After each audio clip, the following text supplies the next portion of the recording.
Okay, Stan, you're on. And welcome to Press Box Live. I'm Stan the Fan Charles of Press Box and PressBoxOnline.com. And we do this show about 3 times a year, but we always try and get one in right before the new year to make predictions from our panel of sports business experts, including my co-host, Gary Stein. Gary, how are you? Good, Stanley. We got a full house tonight, my We friend. got a full house. It's a great house tonight from the left coast, and that's why he's so wide awake. It's Andy Dolich wearing a Baltimore Orioles hat that apparently he was given. And then Marty Conway joins us. Marty, a longtime sports executive in the world of sports. Both Andy and Marty are now teachers. Andy, you're at Stanford doing free university. What's it called? The School of Continuing Studies. School of Continuing Studies, and Marty Conway is over at Georgetown. Guys, I got to get a word in about my sponsor, the Costas Inn, and then we're going to look at the end of the 22 season and what it bodes for the 23 season in the world of sports, the overall world of sports. Well, that's an interesting topic, but it's much easier to talk about the Costas Inn. Everybody in town knows that the Costas Inn is the place to go for steamed crabs, crab cakes, crab soup. They've got fantastic steaks, specials every night of the week from Monday through Friday, and just a great place to go. Always has been a hub of sports activity. They got lottery machines over there, but coming out of the pandemic, a certain segment of the population still not comfortable going indoors. Costas Inn has made it very easy for you with their curbside pickup. You can order online. Go to the website, CostasInn.com. That's COSTAS, CostasInn.com. You can order your food online, pay for it online, and then when you get there, you don't even have to get out of your car. They'll bring it to you. Everything is packed immaculately. It's incredible. It's called the Immaculate Reception. When you get that food. 410-477-1975, the number of the Costas Inn. All right, joining us, Gary Stein, Marty Conway, and Andy Dolich. And Andy, I'm going to start with you. We're going to get into some predictions about things, but I heard a guest the other day on the XM Baseball Network, and I forget who it was, that was saying that we've never been, this is particularly an Oakland question about the stadium. We've never been as close to getting a new stadium. And then he said, the next words out of his mouth were, we've never been this close to losing the team. After about 4 or 5 years of searching and all that, and you and I have talked this to death, what's the current situation with two quick ones? Was that the WTF network that you were listening to, or which? That was a Major League Baseball network. Okay. And number 2, does your incredibly, unbelievably aromatic restaurant deliver to the Silicon Valley? They will send crabs out there. Yeah, crab cakes. Absolutely. They will send crab cakes out there. All right, we need to talk offline because out here we just have Dungeness and we don't appreciate the incredible delicacy of blue crab. Well, you're originally a Philly guy, right? So you know. I'm originally a Brooklyn-born, guy, that's right. Rockaway, eat those things there. Okay. So I got the whole blue crab thing. All right, and it's great to see all you guys. Good to see you, Andy. For Holiday with his flannel shirt on. We'll talk about that a little bit later because I do got that Paul Bunyan look. I do have something I want to show the audience that you guys, Gary and Stan, will be the only talk show that will ever show this in the history of talk shows. It's not your tuchus, is it? It's not your Please let tuchus. it not be your tuchus. We'll get to it before we sign off. In terms of the A's, Yeah. they are no closer to a new stadium at Howard Terminal, which is their spot, than the last, 12 times that we talked about this, guys. Very simply stated, there's a new mayor in Oakland. So she's mayor-elect now. Let's just say she's not an expert on the business of professionals. Gotcha. We just Lost his lost. audio. We just lost Andy Dolich.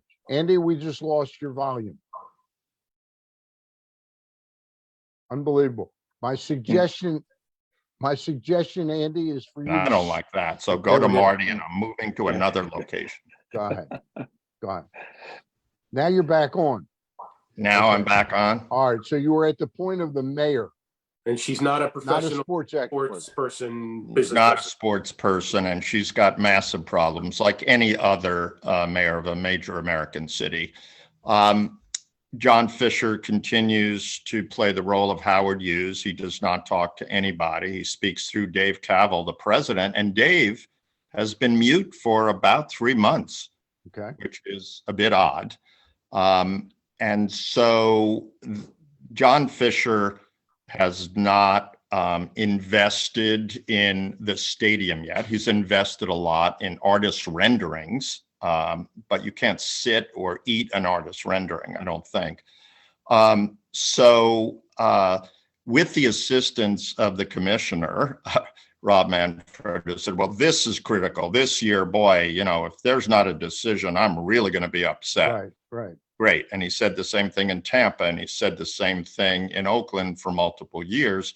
So this Bermuda Triangle ballpark cruise continues. As it relates to the parallel path, the A's words, not mine, in Vegas, they still do not have a development deal. They don't own land to build the stadium on. A number of public officials about 2 months ago came out publicly and said, if you expect anything close to an NFL Raider deal, you're living in La La Land. And I don't mean LA. So they just got rid of Murphy, right? They're one of their last star players. They said they drew 700,000 last year. I know it was far less than that.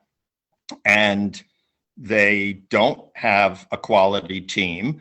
The Giants just signed a megastar yesterday, and that's leading the headlines. So I think the A's first pitch next year, Oakland Coliseum, now called Ring Central, of which nobody picks up the phone. Okay. All right. Just wanted to get the update on that. I talked to somebody, and I don't want to go too far down this rabbit hole because we talked about doing something prediction, but somebody that I know that knows Vegas pretty well says, you know, they're going to get an NBA team. Yeah. They've already Yes. got football and they got hockey. Yeah. There just isn't room in the market for another major league team after they get basketball. Do you see that as a viable place either for the A's or for expansion? Well, we've talked about it before. Most college a lot of college conferences are now playing their championships in Las Vegas. And if Right. you would have said that 10 years ago, people would say that's impossible. That'll never happen. They're all migrating there. If you would have said, oh yeah, we're going to have a hockey team first and they're going to win the Stanley Cup and have everybody love them, people would have said, yeah, I don't think so. And so the NBA, I think, has been pretty clear. They're going to look at expansion in Seattle and Las Vegas.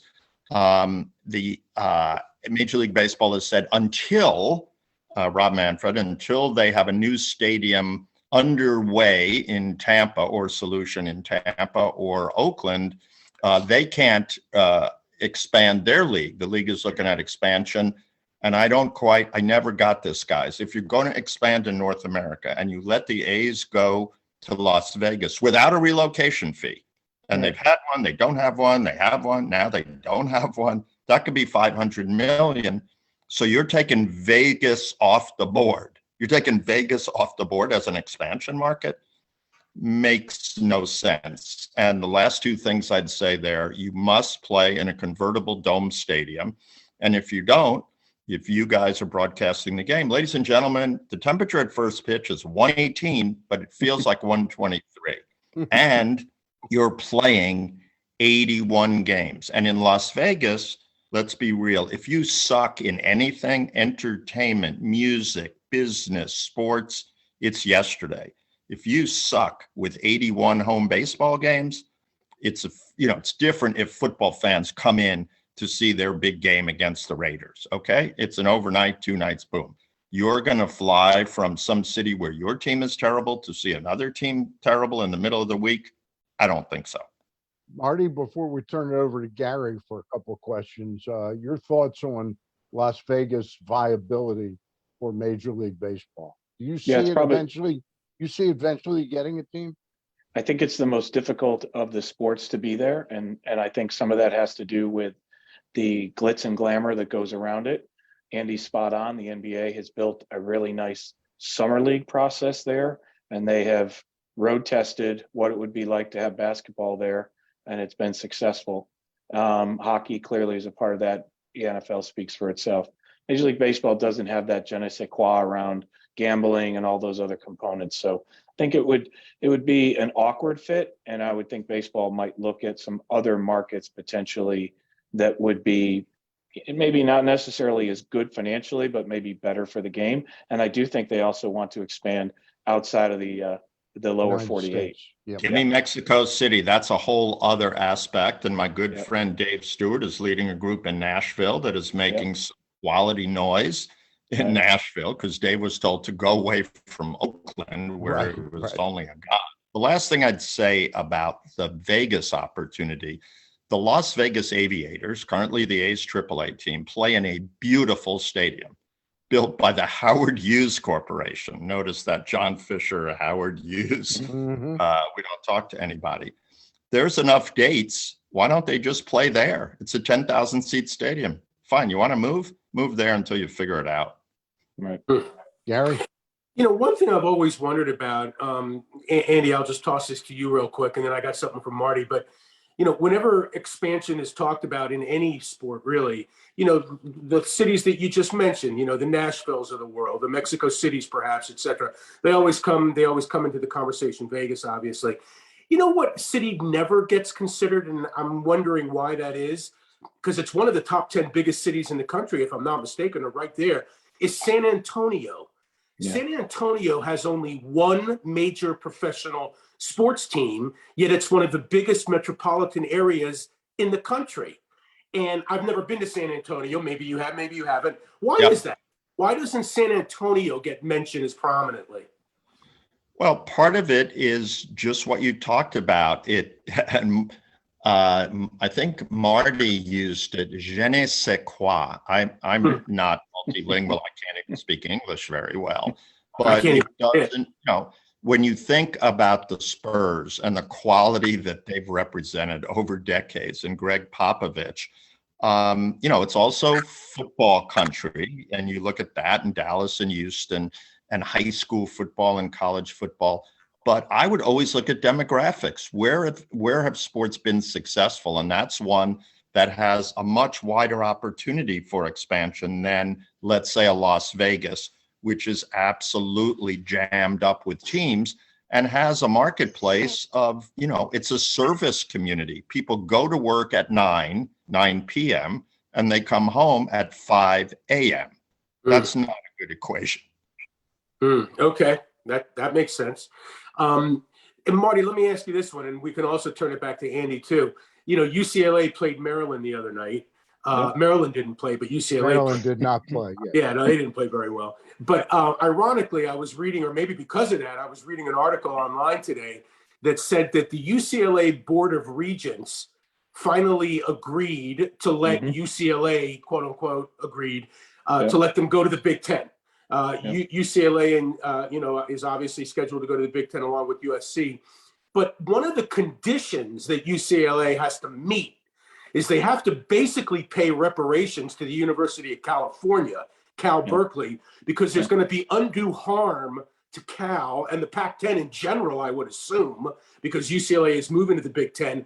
Did Oklahoma have to pay Oklahoma State when they moved to the? What is this all about, Marty? Why is this happening? So this is where politics meets sports all the time. And so Andy would see this intently because he's right there. But Cal Athletics is one of the worst financial organizations in terms of where they stand upside down in terms of the debt that they continually have. So they're basically getting a ransom in return for allowing, UCLA to leave. But it happens. Look, when back to the ACC, Metro Atlantic, all of that. At one time, Virginia Tech and Virginia could not be in the same conference until it became apparent that they needed to be. And at that point, the Virginia legislature said, we're not going to allow the University of Virginia prevent Virginia Tech from being in the ACC. So there are some other examples where that has happened, where legislative bodies have gotten involved and said, look, there's little we can actually do about it, but the one thing that we can do is we can put some financial conditions around it in order. In this case, you're right. I read somewhere between 2 and 10 million a year is what they would expect they may have to pay out, which will just be literally a rounding error from what the Big Ten will get as a part of their television deals and expansion and all the things that go with it.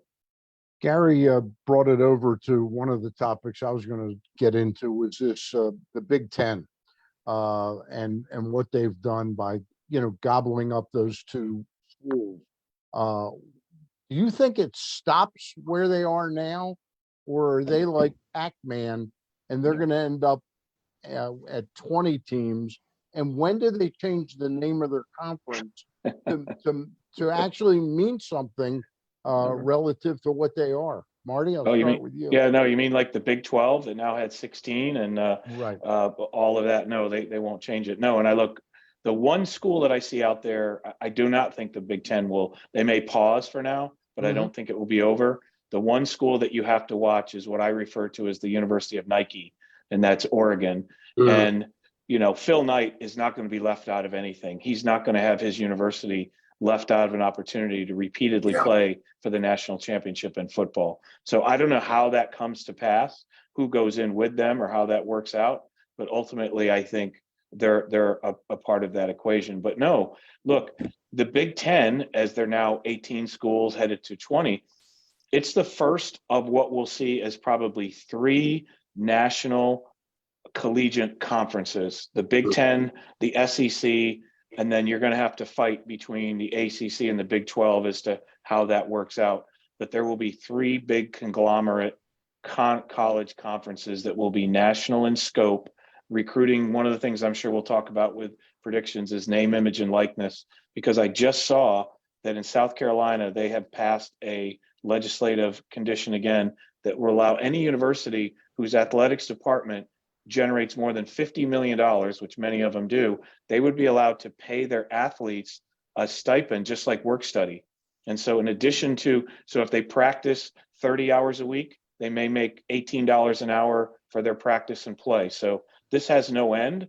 And this is just another, Gary bring up a great point. It's just another one of these things that's spiraling, you know, based on media dollars and coast to coast athletics. It's beyond what we could have imagined even a few years ago. Well, I'll put in a plug here, guys. I'm teaching an upcoming course in the winter quarter at Stanford Continuing Studies, and anyone can take the course. You don't have to be a Stanford undergrad. Or, You mean somebody viewing this, somebody viewing this, Andy, could sign up for it? Yeah, you just go on to the Stanford Continuing Studies website and you just scroll through it and you'll find it. It's about the madness of college sport, what we're talking about right now. Where is the predictability? I mean, I'm totally with Marty. I'm waiting for the swoosh conference. I'm waiting for Phil, who's been extremely quiet in all this, Phil Knight. And incidentally, what is the name of the Stanford Business School? The Knight School of Business, the Stanford Business School. So if we're looking at student athletes, wouldn't it be great if Phil said, Cal, Stanford, Berkeley, Rice, Duke, etc. Let's create a conference. I'll take care of it. Let's create a conference which actually goes back to student athletes. We'll play at the very highest level. And all those schools have done it over time. I think it'd be wonderful. And if you look at Cal, just hit me, their basketball team today is 0-11. And I don't know if any men's basketball D1 team has ever run the table. Do we know that? I don't know. I know that. Towson one year won one game, but I don't know about zero. You mean not one? Oh, yeah, not a game. 0-11, and they got some, tough games coming up because they played a lot of their Northwest Southern Tech Mm. State and lost What- to them. They Is lost it? to UC Davis. So this whole circumstance of name, image, and likeness, transfer portals, which sounds like a Star Trek episode. Who even understands this stuff? David Shaw walked away a week and a half ago from a $9 million a year deal in which his team was losing. And they hired Troy Taylor from Sacramento State to coach their team. Marty, you were around here when Maryland moved out of the Mhm. ACC to the Big Yep. Ten. Is Yep. it fair to say it's been what, 10 years now? Maybe Probably? more now. Yeah. Maybe close to 11. that. Yeah. But is it fair to say that Mike Krzyzewski really ended up looking small-minded in the way he treated Maryland in their decision? And we all know that Mhm. some of the decisions made previous put Maryland's athletic programs in great jeopardy, and Yep. they were able to save themselves. But Krzyzewski really stood on the soapbox and pontificated how wrong it was. And Yep. now everybody's doing it. You mean the same thing like the leagues that said they were against legal sports betting and now they're Yeah. for it because they're Yeah, putting in their sort of pockets? like, The- sort of yeah, like that. Yeah. Yeah, sort of like the hypocrisy that goes around in sports all Yeah. the time instead of it. So we were just talking about that. David Shaw is a great example, Andy, right? Jay Wright, Roy Williams, Coach K. We can go on down the list. They're leaving and they're all saying it's not have to do with the portal and NILs, but it clearly is. And so that is another component where not only are players going into a transfer portal, so are head coaches. Lincoln Riley goes from Oklahoma to USC overnight, and now he has a Heisman Trophy winner, and he was almost in a Final Four. So it is dog eat dog, and at this point, you know, who knows? There's no one in charge. One other point that's incredibly underserved in this argument is attendance. You know, we've talked about $12 beers and $14 this and that. You go to Michigan and SEC and some, 100,000, 85,000.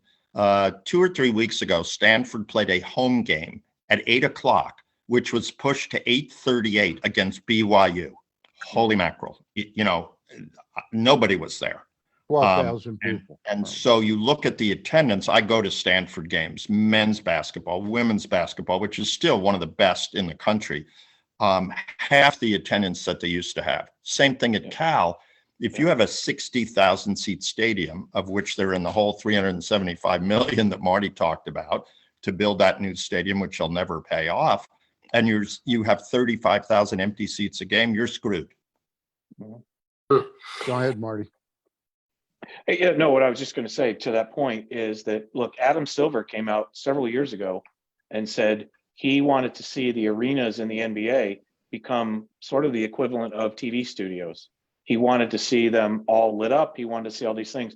And I've said this now for close to a decade. I think we're getting to a point where the crowd, the audience at a live sporting event is like a television audience. Mhm. You might even have to allow them free to get in, because you need the ambience that goes with it, and you have the applause lines and all that. But at the end of the day, we learned in COVID, we can play an entire season without fans, and it's not financially great, but you can do it. But as television, look, as I said, there's two or three national conferences. You're basically getting two major media conglomerates that are now buying that up. Fox is buying up what they can, and Disney is buying up what they need to do on behalf of ESPN and ABC, and everybody else just isn't a part of it. So people are choosing which side to be on, and it's as I said, whether it's Nike or whether it's Fox or ESPN, this is where we're headed with these major institutions and organizations sort of deciding what they want, and it has nothing to do with what fans or students want. Marty hit it perfectly. Which sport has gotten big by going small? MLS soccer. I mean, John Carver and those teams have been brilliant, I think, over the last decade and a half. They shrunk it, 20, 25,000, maybe 30. They're selling out in a lot of places because playing in a 65,000 seat football stadium, not going to happen. Yeah. And these studio types of opportunities are important. It's going to be a major phase, especially in college.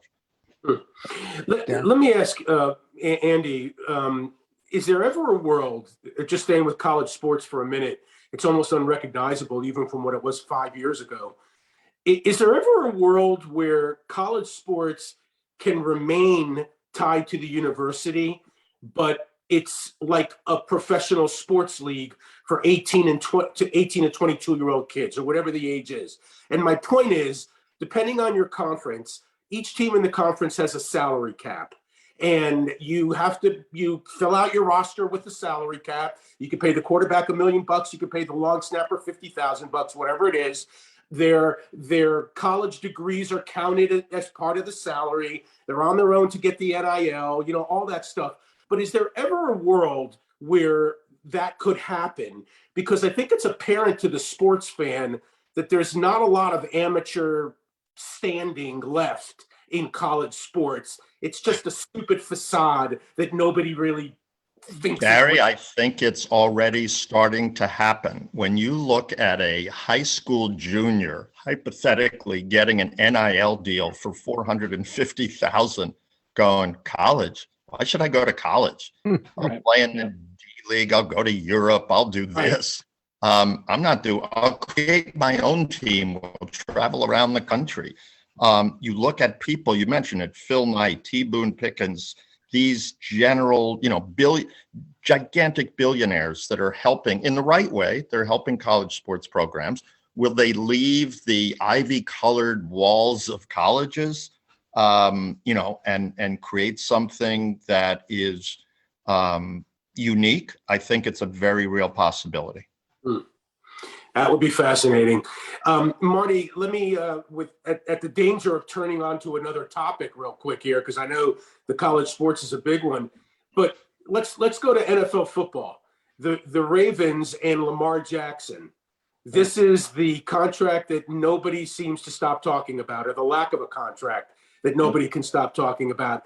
Do they give him a guaranteed deal? Do they not give him a guaranteed deal? Does he deserve it? Should he have it? Only one player in the NFL has it, and that was probably a big mistake. So as we get to the predictions for next year, let's get an early read from you on A, what you think the Ravens would do, and B, what NFL teams should do in terms of guaranteed contracts, fully guaranteed contracts for their players. Yeah. So there are some. We've also forgot that Kirk Cousins got a guaranteed contract for 3 years prior to Deshaun Watson. Watson's thing was about the length of it and all the things that go with it, which is really what disturbed people.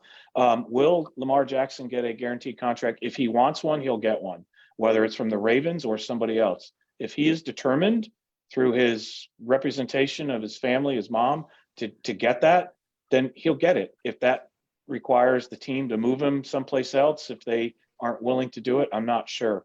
Going into the season, if you're on the team side, you're saying, look, here's what the offer is, here's what's available. I really don't want to go into the whole guaranteed notion. At the end of the day, similar to the Flacco experience, if he goes out and plays in a way that they have literally, they can then say, you know what, to their other owners in the room, look, we had no choice. Like, he had played to that level. I think that's a lot what's going on in the NFL, which is the owners looking at themselves and saying, hey, we should not do this. And if you're an individual owner and you have somebody of the quality of Lamar Jackson, you may have to say, look, I have no other choice. It was either that or lose him. And I know that you would have paid him a guaranteed amount if I didn't. So, whether that happens or not, I think it'll be totally up to Lamar to decide if this is what he wants, whether it's 3 years, 4 years, whatever the number is. And then I do think that the new leadership of the NFLPA, DeMaurice Smith is probably, I think he's already announced that he's going to be leaving in a year or so. I think that's where they'll head, which is to get more of these younger players who are coming in from the NIL world in college athletics saying, no, I actually need a guaranteed deal after my first 4 or 5 years, whatever my initial contract is. Let me ask you a question. Marty, let me pose this to you, Marty. Somebody I know in town who's a lawyer says he knows somebody that the fact that Lamar does not have an agent has lined him up for the NFLPA to really be pushing him to be sort of the Curt Flood of football and contest the franchise tag. And what he's predicted to me, and he says I mean, this is so far, it's just a story, but he says that if Lamar ends up being tagged next year, where he get 43, 45 million, he'll play 5 or 6 games, that there's nothing really in it for him to be out there and be a teammate playing 17 games, risking injury. Your thoughts? Is that totally far-fetched? Is getting rid of the franchise tag a big deal for the NFL? I mean, for the union. For the union. Yeah, that's interesting. I have not heard that theory, but I would think about that for a while. I think, from my own take in terms of Lamar, I don't think so. I think he just wants to play. Okay. If you've seen him around environments, especially with kids and younger people, he just wants to play. He's just turned, I think, 25, 20, whatever that he is now. Yeah. I mean, there are guys in the league coming into the league in their second year at that age. So keeping in mind that, Lamar was in the league when he was 20 years old or whatever it was. So that doesn't sound like him. He sounds like he wants somebody to take care of the business, the family. I just want to play football. And if they're telling me that it should be for fully guaranteed Marty, dollars. He doesn't sound like that. He sounds like he's trying to handle it himself. He hasn't delegated that responsibility to anyone that we know of other than his mom.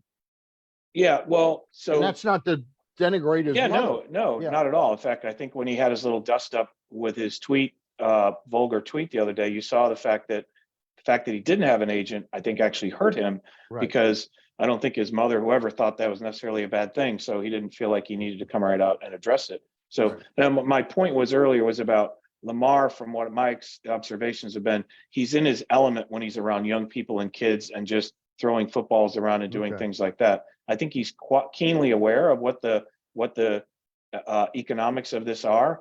But as a test case, I don't know that Kurt Flood is a high bar to compare. Yeah, get Justice Arthur Goldberg on the phone. Yeah, we can't get him.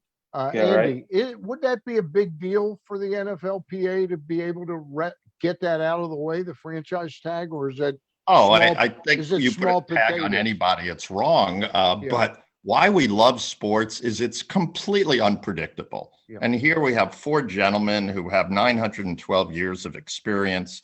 And if I'd mentioned the name Brock Purdy to you a month and a half ago, you'd go, yeah, he was a great NASCAR driver. He was terrific. You go like, Talladega Nights. Oh, what? And now he is the toast of the town. Remember a guy named Trey Lance? You remember him? Yeah. So almost forgot him. It's just so wonderful. And Jimmy G was terrible. Now Jimmy G's going to the Hall of Fame. Oh, how's his? It's the greatest part of the year, back to your original point, because it's all about stories that people think they know the answer to, and they just don't.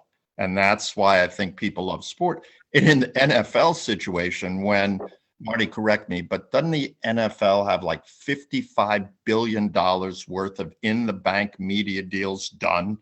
I mean, times 10. Maybe more than that, $75 billion. For sure. $100 billion over the next 10 years. Yeah. And so it's Lamar, Brock, Jimmy, we'll take care of it. Don't worry about it. Yeah, Marty, I wanted to ask you, I know leading up to this year's World Cup in Qatar, you were early on, you were traveling over there like three and a half years ago to help teach the, what do we call them, the Qatarians? Oh, well, they were all from the region, not just Qataris, but Saudis and Tunisians and all that from the GCC region, Kuwaitis. But you taught them about the nature of sports sales and all that. How are they doing over there? Has this been, aside from the fact that 400 people died building the stadiums, how was the play, Mrs. Washington? And right. We did, over the course of 3.5 years, I did about 12 or 15 trips over there in sports business, education and things of the sort. So it's interesting you say that, because I'm watching and I'm ready to watch on Sunday, Argentina and France. Morocco was the first African nation to make it beyond the quarterfinals. It has been, from that perspective, and I've texted with WhatsApp with people over there recently today, it's a smashing success. The Argentinian fans don't care about that. The French fans don't care about that. Western media cares. English media seems to care, but in most cases, as parts of North Africa and the other parts of South America, Brazil, they have loved every minute they've been there. So from that standpoint, they have achieved those goals. What happens beyond that, we'll see. But you watch on Sunday, you watch that stadium will look like you're somewhere either in Paris or Buenos Aires, because you won't know the difference, because that's how many people have been flocking there. And they're not, these other stories prior to the World Cup actually being played, they have faded to the background because Messi will be there and Mbappe will be playing. And this is what it's all about. Marty, let me ask you a question from a business perspective for a minute. So Qatar built what, 15 stadiums, 13 stadiums to be able to make this tournament happen, right? Once this tournament is over and everybody leaves, what happens to those stadiums? What about the financial stuff behind it? They're moving one of them to Howard Point in Oakland. Oh, yeah, no, the Doha A's will be playing a game. It's a great idea. It's a great idea. So there's 8 stadiums total for the World Cup, 7 of which were configured. There was one that was there and they reconstructed that. But so that's it. And as jokingly as Stan was talking about, one of them, stadium, I think it's called 957 or something. It's going to be deconstructed into containers, because it's built out of containers, deconstructed into containers, and then shipped to 2 different African countries, the top level and the bottom level. I think Stan is on to something. I'm going to talk to the new mayor, and we got a port, ready to accept it. Bingo.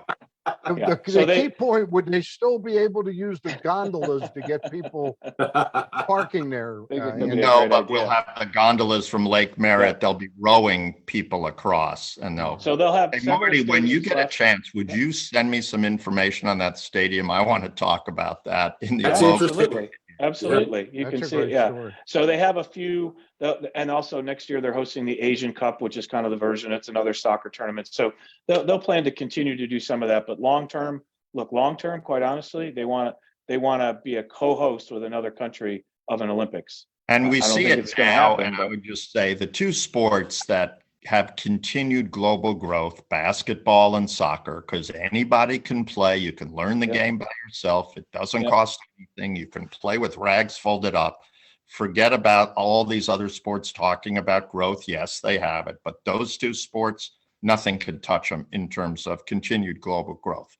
I just have one more question for Marty about the World Cup, and then we can get into a little prediction stuff. Sure. But Marty, did you just answer what I was thinking was why Qatar really wanted to host this?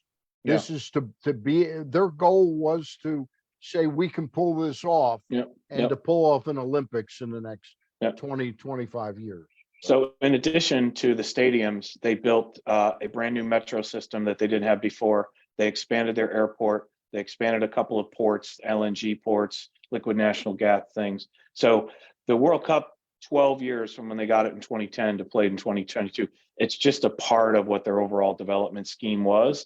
And if you've noticed, you've seen I think there'll be the next World Cup that's in that region will probably be in Saudi Arabia. That's how competitive it has become over there to bring football there. So hopefully that answers your question. But yeah, that's been their whole scheme, is to develop a sports economy, which I think they've proven now they can do. The question is, what's the next? And Dubai's just a short flight away.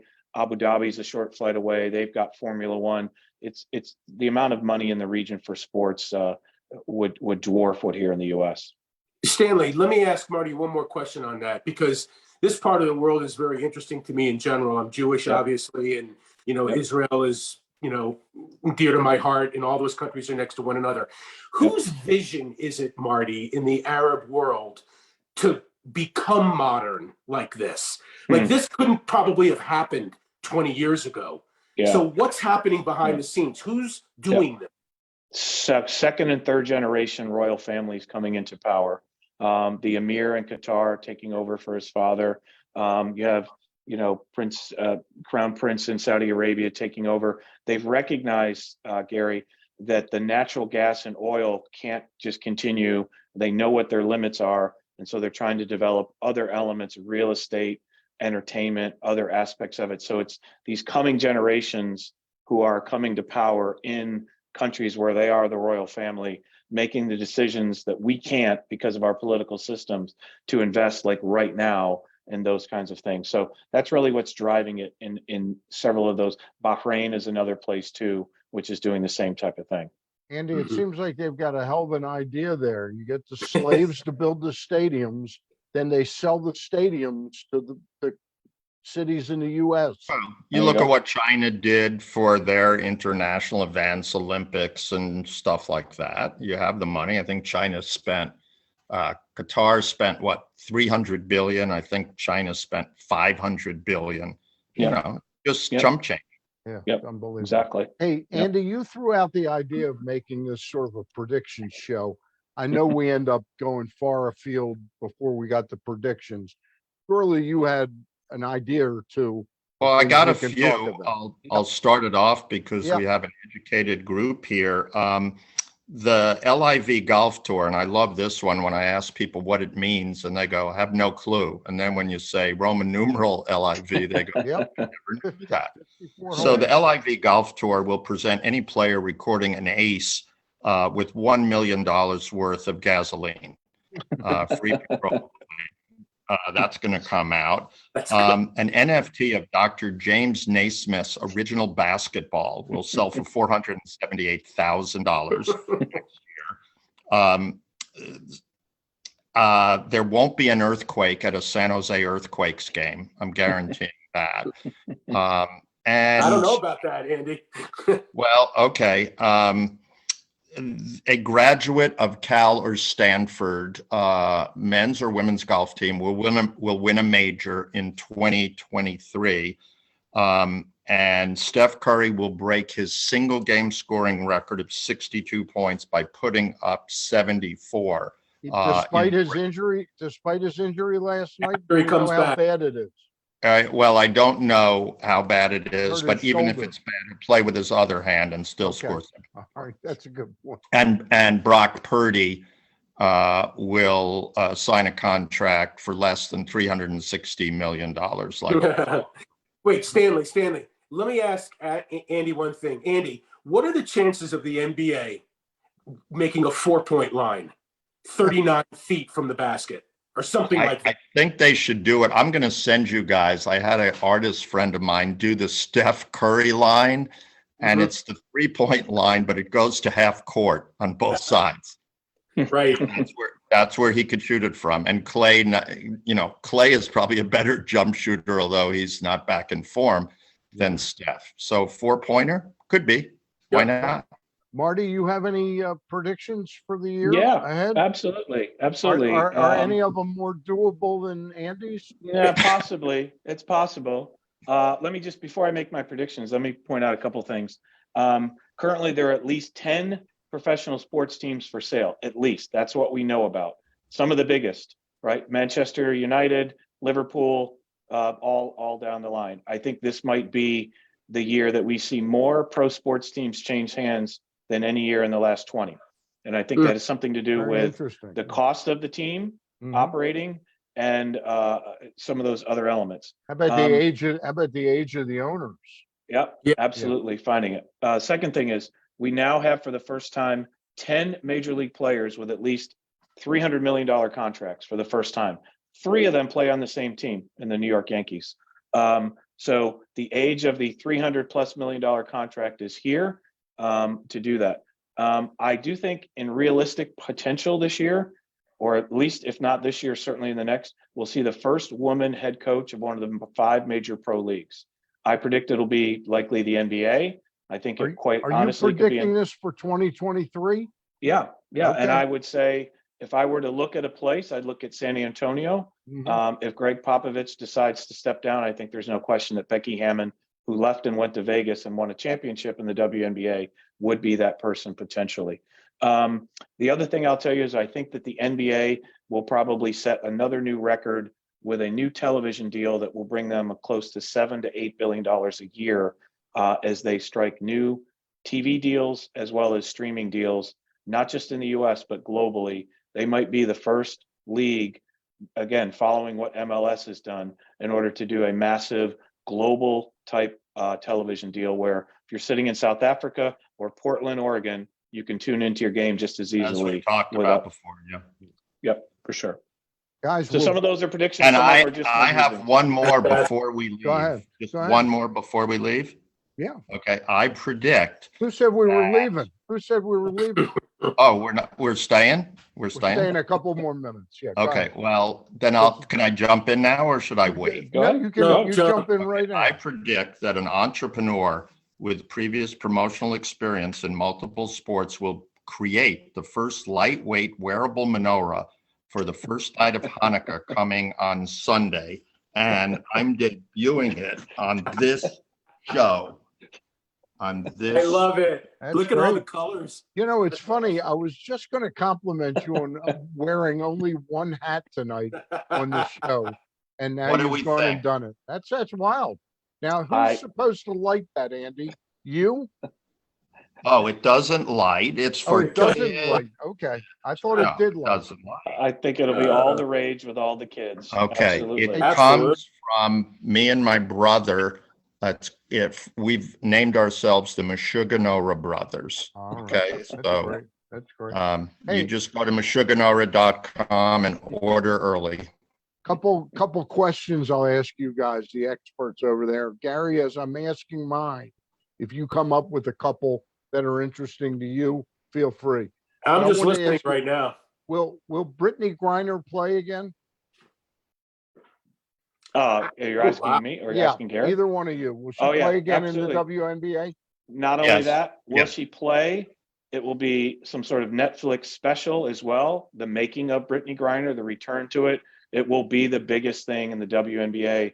They'll have sponsors, they'll have media relations. It is perfect. Her situation is perfect for where the culture is today around sports. It will probably A do more. negative will turn into an incredible marketing positive. Exactly. And I think that's what they're holding back right now is that plan is underway. And it will be the biggest thing for women's sports, probably since Billie Jean King played Bobby Riggs in a tennis match. I think most men that I would talk to would agree that as women's sports have gotten more and more, they're usurping more of our turf, that we always thought, well, it's okay, it's women, nobody's taking it. It's not going anywhere. I mean, ESPN is starting like their own W channel now. I Mhm. mean, women's sports are really here to stay. Are the gains they're making, Andy, real and sustainable? I think absolutely. And, we talked about Becky Hammon. I look at the massive energy of Sue Bird and Megan Rapinoe. I would hire them in 2 seconds to run anything if I was an owner. Yeah. All right. So I mean, we have a yes, number of look at all we the have a number of sports, young senior women executives in playing at a high baseball. level. Boom. Yep. We Go have ahead, several MLB Yeah, teams Marty. have their presidents are females. So there's no question about it. And it's sustainable. We'll see what the economy looks like over the next year or two, but more money will flow there than it ever has in the past. Is the NFL really going to have the backbone to get rid of Dan Snyder? Oh, yes. Oh, yes. I think so. Yeah. I think it's, and as I said, when we talk about numbers, I think it will by far eclipse. It will be the first major league team in this country to sell for $7 billion or more. I think his takeout price has always been something like that. And I would not be surprised to see the price be somewhere between $7 and $7.5 billion. When And it's what all did said As he- and done. long as a foreign multi-billionaire isn't allowed to own the team in Right. DC. What Yeah. what did he pay for the team? His portion, I think, was portion. like $900,000, $900 Wow. million or something like that. And he's going to Yeah. end up with, Marty, let me ask you a quick one. Back to women's sports for a minute. Yeah. WNBA, I can see a WNHL. I could potentially somehow see a WMLB sometime, some way. Could you ever see a WNFL? No.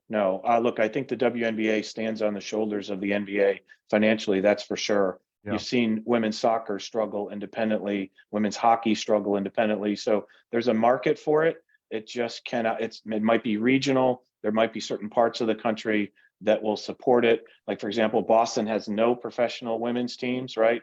But there are other parts of the country that will support it. So Gary, it's a question of quick where answer and to when. your question. Women are way too smart to smash their head against a brick wall and get paid That is for it. true. Not Right. happening. They're Yeah, a lot exactly. smarter than us. Guys, Yeah. Marty and Andy, you both come from the background of sports sales. Is sports sales now, are there ways that they use analytics that the same way the games that they're selling are using? Are they able to use some kind of, Mhm. metrics or something to help sell? The business intelligent aspects of this are tremendous. You can now look at somebody's mobile traffic from the time they leave their driveway to, it's anonymized. You don't know exactly who it is, but you can literally see these patterns develop and see where people are coming from to your arena, how long they stay, where they go back, and all those types of things. So the data, the business intelligence is what it's referred to now, is just massive. And there's no end to what kind of data people are leaving out there on their phones and social handles. And, let's think about this thing. Yeah. I mean, it's a gold mine. It looks different than the other phones. And Stan, we can't do a show without mentioning our great friend, David Rubenstein. In addition to Marty, you still have to have a great group of salespeople, men and women, that are on it 24/7, 365. No matter what you have in your analytics and metrics, you still need to pound the digital world over and over again, especially if your team is not performing. Guys, let me ask a quick one here before we go, and I know we're over time. This FTX collapse, the guy's been indicted on fraud now. He's been arrested, etc. Talk to me, Marty and Andy, about the fallout for Major League Sports, the stadium naming rights, the umpires with the logo, Tom Brady, etc., etc. I think there's more shoes to drop. So yes, stadium names. This is like the Enron component. This is like the dot-com bubble of 2000. Again, if I had to predict something, I'd say somehow, some way, there may be a professional sports owner who has to move his team because of the investments they made somewhere along the way here that we may find out when they really uncover, because the numbers are massive. And I think we're just peeling back the part of the onion to understand who lost and how much they lost. This is like a Bernie Madoff thing, isn't it? Right. Yes. Yeah. Exactly. And the fluid that flows through the veins of sports is green. And until that changes, we're going to see stuff. I'm a big believer in something that I call hair guilt. If you just see Sam Bankman-Fried, not happening. I'm not giving him a penny. Over. No. And yet, what was it, 38 billion or 380? And his parents are law professors. They're both law professors. Go his figure. Parents, He's not detached from reality, though. He didn't think he was getting arrested about 2 hours before. Sam Bankman is now not freed; he's fried. Hey, last question, Andy. Feel free to jump in on this, but Marty knows the marketplace. Will Steve Bisciotti be looking to move the Ravens, not move them out of town, to sell them? And will the Orioles still be owned by the Angelos family after 2023? Let me take the second one first. I think the Orioles, once the national sale is completed and Mass in pieces, then we'll know one way or the other just how long it will take before the Orioles are actually sold. I would say that. Are the Nationals going to be purchased by Leonsis? I hear he's got cash problems. That's what Well, he just took on another partner, limited partner, because he extended himself to take on the network that they bought from NBC Sports Washington. So, but I think, look, David Rubenstein of Carlyle Group is probably the majority money guy here. So not our David Rubenstein. Not our David Rubenstein. No. So I think that one is more likely than the former. All right. And what about the did you think Bisciotti is at sort of at the point where he goes, what's really in it for me anymore? If he's got to be the unpopular guy versus Lamar, does he start to look for an exit strategy? I don't see any indication of that right now. But so no, I'd say right now, no. Who knows in the future, all things considered family, and half a dozen years from now, but in the immediate future, I don't see it. No. All right. right. Gary Stein, anything? Last question? I was just going to say, I don't see that at all either, Stan. I mean, like Andy was saying before, who knows when the next Brock Purdy comes around? Yeah. One way or another with Lamar Jackson, players come, players go. You know, Yeah. it doesn't. I don't think there's going to be any fallout either way. I don't get any sense though that his kids want any part of it. No. So there's Yeah, got to be a certain point. I mean, but he's been a great owner. There's no question about it. Yeah. I I'm thank good. I thank our two guests, Andy Dolich and Marty Conway. Go O's, go O's. Marty, thank you as always. Appreciate it. Welcome. Mr. Stein, you and I will be back next Thursday, and You got I'm it. sure we'll have a guest of some repute.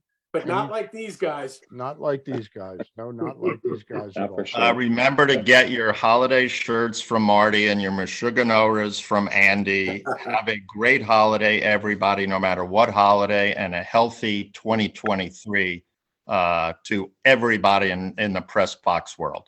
One Amen. last thing, Marty, we got to wish our friend Mark Fine good luck tomorrow Yep. night.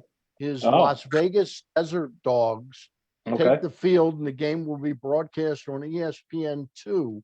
Is that their first game? That's their first game. First game. And Okay. he's telling me he's going to have close to or at sellout capacity in Wow. Las Vegas for that. Of course, Great. it only seats 500 people. No, I'm kidding. It seats about 10,000 people. But our good luck to Mark Fine out That'd be there great. with Yep. his team out there. All Yeah, right. Deserves it. You Yeah. guys be safe. Be We'll well. talk to you soon. Stay Happy safe, New Year, everybody. guys. All right. Yep. Bye.